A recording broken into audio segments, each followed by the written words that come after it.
Hey, Nation, we're on the last day at IT Nation Connect 2024 here in Orlando. No hurricane this year, and I'm with Auvik, so I'm with Mark Rawls and Joe Barnes. Did I get that right, gentlemen? You did. Yep. All right, so let's have a little fun because, like I say, I grew up in Alaska. The name itself conjures a Native American term, maybe a variation, but I could have heard this word in Alaska. What's the story behind that, if you have it? Yeah, I think that's right. So Auvik was founded in Waterloo, Canada, back in 2011. And so I think Auvik was inspired by some kind of native, indigenous Canadian terms. Yeah. And our mascot has always been a polar bear. And so many times we've delivered keynote speeches and other things, wearing a polar bear hat, polar bear. Yeah, we've got polar bears on our t-shirts. And so, yeah, we try to, be part of that culture and bring that culture out to IT Nation. Well, cool. Well, hey, during rehearsal, I was sharing that unfortunately, I haven't tracked you guys as closely as I should. I knew you better, 10 years ago. Mm-hmm. So what do you do? Yeah, so at Auvik, what we pursue is what we like to think of as frictionless IT. Okay. And so the idea is across network management, where we're already strong, but also now SaaS management as well. How do we provide tools that our partners can use to help make IT frictionless for their end customers? And so we believe in, again, monitoring, proactive alerting, enabling our partners to really anticipate the needs of their customers and to help deliver a better service experience. Yeah, and before we get too far afield, so Mark, you shared in rehearsal you're from Austin, Texas. I am too, so that's pretty cool. Joe, where are you based out of? I live in Scottsdale, Arizona. Oh, very nice. Yep, but my team is all based in Canada right now, so I'm okay. one of the outliers. Okay, great. And quickly, what are your roles? We have President and Director, Mark, President, and Joe, Director of Global Channels and Alliances. What's a day in the life look like?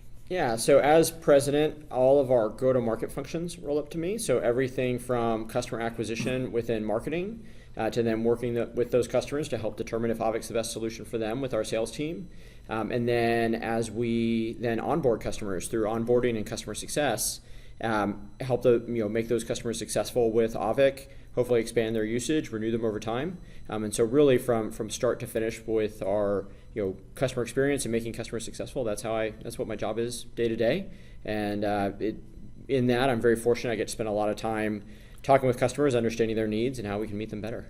Yeah, cool. And then Joe, how about you? Yeah, so Auvik's history is selling to MSPs. We've got almost 3,000 MSP customers today. That's a good number in this space. Yeah, it is. And we've got a strong partnership with ConnectWise, yep. And we've got our functionality embedded in their ASIO platform.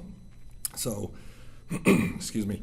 But my responsibility is to go grow and accelerate our other indirect partnerships. So by indirect, I mean the reseller type partners, VARs and solution providers, as well as other alliance type partnerships and marketplaces.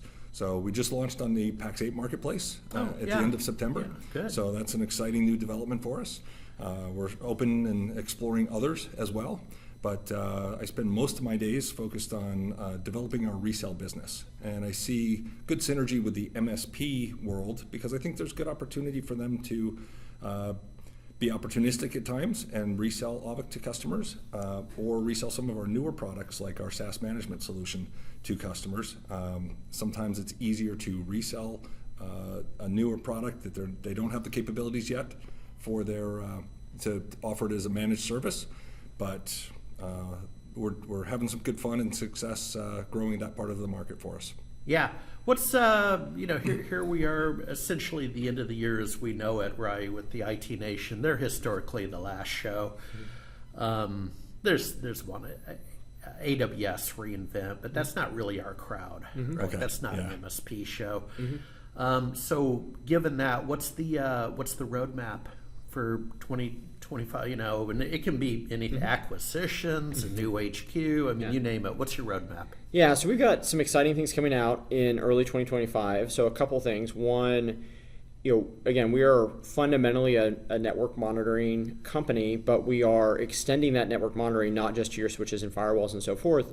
We're extending and launching what we call endpoint network monitoring, which is how do we monitor all the way to the endpoint. We recently released a feature in the last few months called North Star that allows you, when you're trying to diagnose a network issue, it enables you to visualize path tracing and see the path. Wherever your trouble spot is, what's the path it takes to the outside world, through switches, through firewalls, what the status might be and where the problem might be occurring. Well, we want to bring that same kind of troubleshooting all the way to the endpoint level, and understanding if you've got someone who's working remotely, you've got the CEO at one of your customers who is working from their beach house and they don't understand why they can't access Teams, and ultimately they just want the issue fixed, and you can't always get sufficient troubleshooting and insight out of an RMM, whereas a network monitoring tool that extends to the endpoint can do that. So we're real excited about that. And then I would say the other thing is on our SaaS management platform, we're adding a lot of automation to enhance the onboarding and offboarding experience, so that our MSP partners can get much more efficient in how they support customer onboarding and offboarding, whether it's a brand new customer or whether it's employees within the customers they already have. And so really trying to save hours, as we all know. If you look at the cost, the cost basis of a typical MSP, it's about 75% people, right? And so if we can help them grow more efficiently, add new customers without having to add as many people, that drops straight to the bottom line.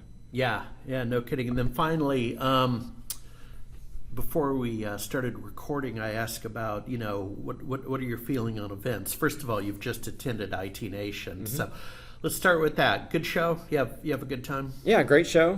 Great energy. ConnectWise is continuing to push forward. They're doing some real interesting things with ASIO.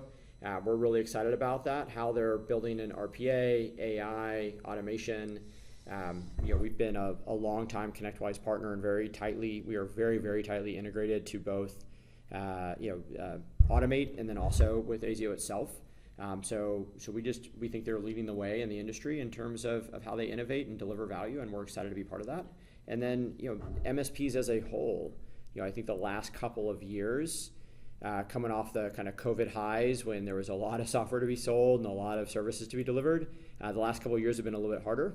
And it seems like things are really rebounding, and folks are feeling good about their outlook for their business, and we love to help support their growth.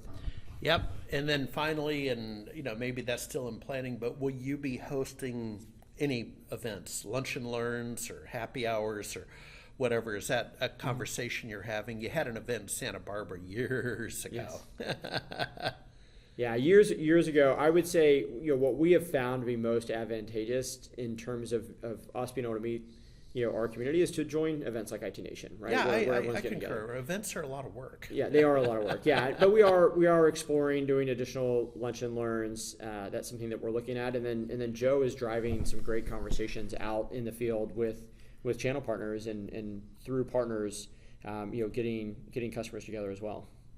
All right. Well, hey, we're out of time. So, we'll see you at the big party tonight. And thank you for your time. Yeah. Sounds good. Thank you.